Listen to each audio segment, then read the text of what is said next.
নমস্কাৰ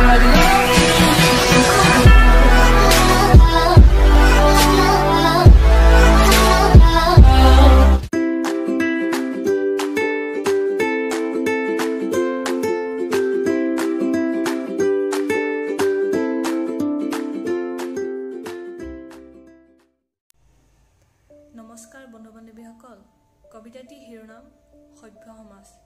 কবিতাটি সমাজৰ কিছুমান পীড়িত লোকসকলৰ ওপৰত লিখা হৈছে।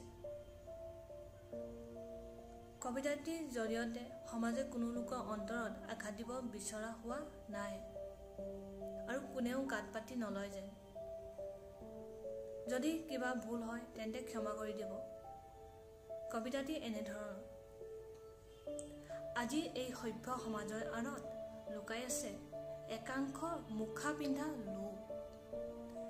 এওঁলোকে নিজক এনেকৈ সজাই তুলিবলৈ সক্ষম হয় যাতে কোনেও গম নাপায় কেতিয়া জীৱনৰ গতিবিধি সলনি কৰি গুচি যাব।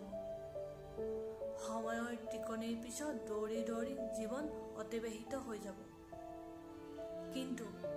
কিন্তু নাপাব কাহানিও তাৰ উচিত বিচাৰ। এয়াই নেকি আমাৰ সভ্য সমাজ?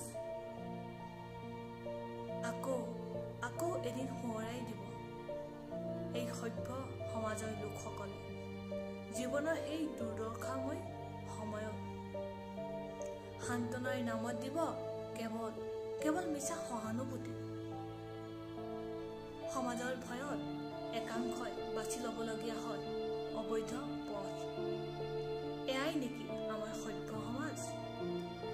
সভ্য আৰু ন্যায়ৰ মাজত সন্নিৱিষ্ট হৈ থাকে একাংশ লোকৰ স্বাৰ্থপৰতা।